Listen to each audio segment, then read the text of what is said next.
Hello everyone, मैं यशवर्धन तनगौरिया आपका स्वागत करता हूं पूरे जोश के साथ आपके फीलिंग वाले चैनल तनगौरिया कॉन्सेप्ट पर। तो स्टूडेंट, जैसा कि आपको पता है कि 2 सितंबर को हमारा जो सूर्ययान है आदित्य L1 वो लॉन्च किया गया है। तो आपके मन में काफ़ी ज़्यादा इंटरेस्टिंग सवाल होंगे। जो आदित्य L1 है वो क्या वो सन पर लैंड करेगा या सन के आउटर स्पेस में घूमेगा, कहाँ जाएगा, किस तरह से पहुँचेगा, क्या क्या सारे डाउट्स आपके अंदर बहुत सारे डाउट्स होंगे। तो आइए हम सभी चीज़ों को एक बहुत ही आसान भाषा में, फुल देसी भाषा में फीलिंग कराने जा रहा हूँ। तो चलिए, वीडियो काफ़ी इंटरेस्टिंग है, आइए ध्यान से समझते हैं। देखिए, मेरे पास कोई डिजिटल बोर्ड नहीं है, हाथ से मैंने चित्र बनाने की प्रॉपर कोशिश करी है, आपको फीलिंग करा पाऊंगा जिससे आपको थोड़ा बहुत समझ में आ जाएगा कि कैसे क्या होने वाला है। चलिए समझते हैं फटाफट से। देखिएगा, यहाँ पर जो आदित्य नाम है वो सन का पर्यायवाची है, इसीलिए इस स्पेसक्राफ्ट को आदित्य नाम दिया गया है। आगे बात करते हैं L1 का क्या मतलब है। तो L1 हमारी लैग्रांज पोजीशन होती है। अभी इस पूरे चित्र की सहायता से समझने वाले हैं कि क्या है लैग्रांज पोजीशन और कैसे काम करता है, सब कुछ जानने वाले हैं। पहले थोड़ी बहुत डिटेल जान लेते हैं, ठीक है। आगे बात करते हैं।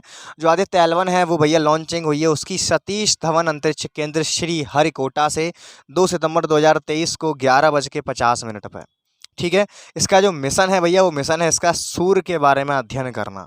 कुछ बेसिक डिटेल आपको आनी चाहिए। अब बात करते हैं, इस चित्र को समझते हैं कि किस तरह से आदित्य L1 है वो क्या सूर्य पर लैंड करेगा, क्या करेगा। देखिए समझाता हूँ आपको। देखो, आदित्य L1 जो है वो सूर्य पर लैंड नहीं करेगा, क्योंकि आपको पता है कि सूर्य का जो टेम्परेचर है वो बहुत ज़्यादा है। तो उस पर लैंड करना तो अभी काफ़ी मुश्किल है, लेकिन भविष्य में ऐसी कोई तकनीक आ जाएगी कि शायद हम इस पर लैंड कर पाएँ। तो अभी इस पर हम लैंड तो नहीं करने वाले हैं। तो करने क्या वाले हैं, देखो, आपको पता है कि जो अर्थ है यानी कि जो पृथ्वी है उसके पास अपना खुद का ग्रेविटेशनल फोर्स है, यानी कि गुरुत्वाकर्षण बल है, जो चीज़ों को नीचे खींचे रखता है। जैसे आपने पढ़ा होगा, सभी लोग जानते हैं ग्रेविटी क्या होती है, कोई चीज़ छोड़े नीचे गिरती है। यानी कि पृथ्वी के पास एक ग्रेविटेशनल यानी कि गुरुत्वाकर्षण बल है जो चीज़ों को खींचे रखता है।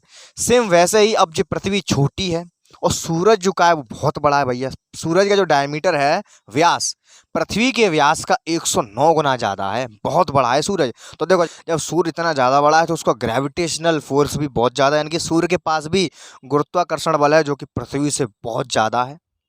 तो ऐसे में होता क्या है कि अगर इस तरह से चित्र से समझा जाए, ये सन है हमारा और ये हमारी अर्थ है, ठीक है।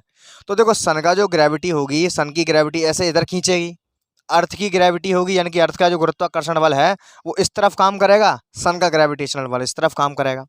तो अगर हम सन के बहुत ज़्यादा पास आ गए तो होगा क्या कि सन की ग्रेविटी हमें खींच लेगी। अगर हम थोड़ा और दूर चले जाएंगे तो सन की जो ग्रेविटी है वो थोड़ी थोड़ी कम हो जाएगी। तो यहाँ पे एक ऐसा हमें एक अनोखा पॉइंट मिलेगा, ऐसा अनोखा पॉइंट मिलेगा जहाँ पर पृथ्वी और सन की दोनों की जो ग्रेविटी फोर्स हैं दोनों इक्वल हो जाएंगे। समझ पा रहे हो। तो देखो, देखो सामने, जैसा कि तुमने छोटी छोटी क्लास में पढ़ा होगा कि अगर हम किसी भी ऑब्जेक्ट पर अलग अलग डायरेक्शन से इक्वल फोर्स लगाते हैं तो वो ऑब्जेक्ट स्टेबल हो जाती है, यानी कि दोनों के दोनों एक दूसरे को कैंसिल कर देते हैं, दोनों के दोनों जो फोर्स हैं वो एक दूसरे को बैलेंस कर देंगे। तो इसका मतलब क्या होगा, यहाँ पे जो पॉइंट हमें मिला है L1 जो पॉइंट है, ये इसे बोलते हैं लैग्रांज पॉइंट। यानी कि ऐसा अनोखा पॉइंट होता है, इस पॉइंट पर पृथ्वी का और सूर्य का जो ग्रेविटेशनल फोर्स होता है वो एक दूसरे को बैलेंस कर देता है। जब बैलेंस कर देता है तो भैया चीज़ ना इधर होगी ना उधर होगी, तो मोर स्टेबिलिटी ज़्यादा मिलेगी। तो हमारा जो आदित्य L1 मिशन है इसको इसीलिए L1 कहा गया है क्योंकि हम अर्थ से सबसे नज़दीकी जो पॉइंट है वो L1 पॉइंट है, इसको L1 पॉइंट कहा गया। ऐसे पूरे के पूरे 5 पॉइंट हैं। पहला पॉइंट ये और ये हमारे सारे के सारे लैग्रांज पॉइंट हैं। लैग्रांज पॉइंट हम उन पॉइंट को कहते हैं, ऐसे ऐसे वो पॉइंट हैं जहाँ पर पृथ्वी का गुरुत्वाकर्षण बल और सूरज का गुरुत्वाकर्षण बल दोनों के दोनों एक दूसरे को बैलेंस कर देते हैं। बैलेंस का मतलब है इतना फोर्स इधर तो इतना उधर, इक्वल हो जाता है। इक्वल हो जाएगा, टोटल क्या हो जाएगा, 0 हो जाएगा। तो यानी कि यहाँ पर स्टेबिलिटी ज़्यादा होगी। तो अगर हम यहाँ पर कोई भी स्पेस क्राफ्ट भेजते हैं तो वो यहाँ पर लंबे समय तक ठहर सकता है, ये इसका फ़ायदा है। तो इसीलिए हमारा जो आदित्य जो स्पेस क्राफ्ट है वो हमने L1 पोजीशन पर भेजा गया है। L1 जो पोजीशन है वो हमारी पृथ्वी से 15 लाख किलोमीटर की दूरी पर है। तो इस पोजीशन का नाम L1 है, इसीलिए इस स्पेस क्राफ्ट का नाम दिया गया है आदित्य L1। इतनी बात समझ में आती है।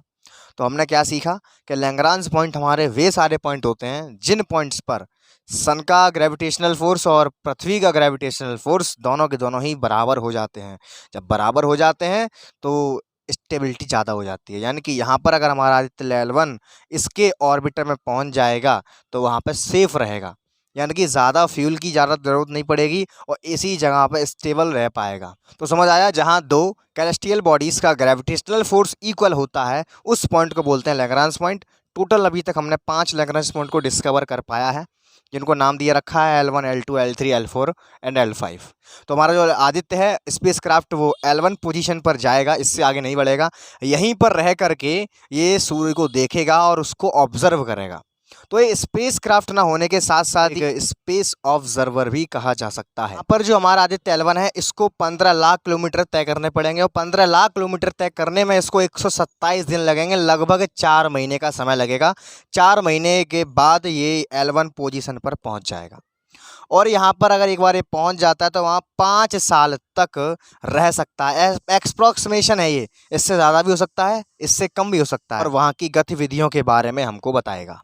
ठीक है, अब और बात करते हैं कि जो आदित्य L1 है, आपके मन में ख्याल तो आया होगा कि जो आदित्य L1 है वो सूर्य से इतनी दूर रह कर के क्या क्या पता कर सकता है और इसके अंदर क्या क्या कितनी सारी खूबियाँ हैं।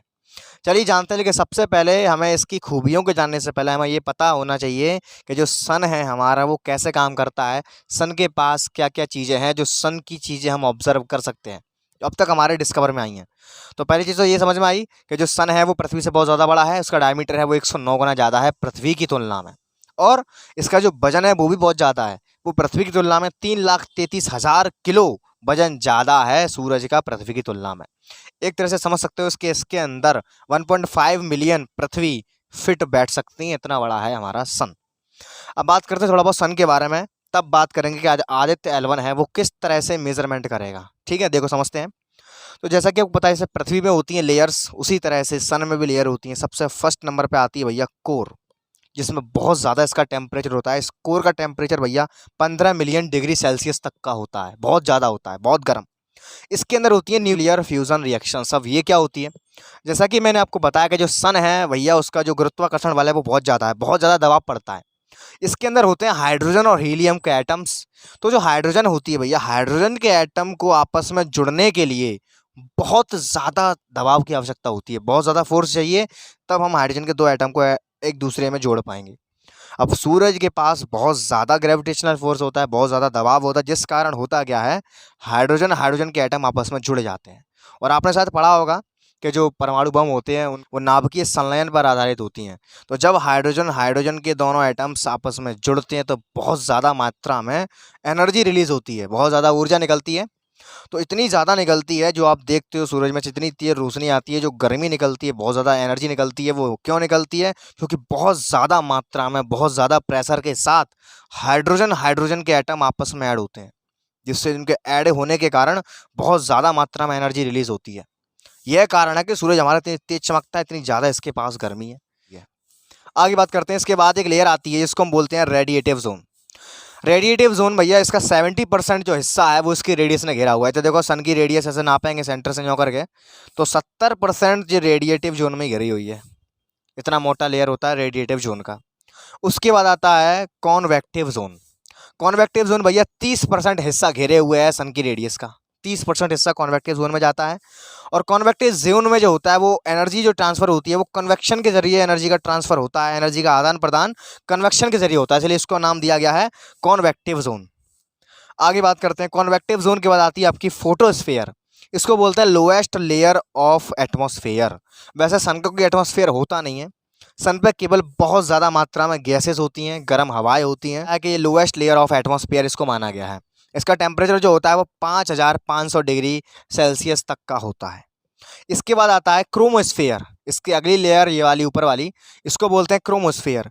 क्रोमोस्फेयर का जो टेम्परेचर, यहाँ पे देखो पहले टेम्परेचर कम हुआ, कोर का टेम्परेचर सबसे ज़्यादा कितना था 15 मिलियन। उसके बाद जैसे ही अगली लेयर पे बढ़े फोटोस्फेयर पे हम आए तो फोटोस्फेयर का टेम्परेचर थोड़ा ठंडा हो गया, ऊपर आते आते 5500 हो गया।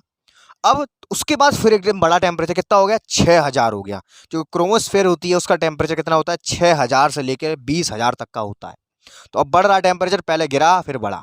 कोर का तो सबसे ज़्यादा होता ही होता है। ठीक है, टेम्परेचर कितना हो गया, 6000 से लगभग 20000 तक का होता है। आगे बात करते हैं, इसके बाद एक पतली सी लेयर होती है जिसे हम ट्रांजिशन रीजन के नाम से जानते हैं।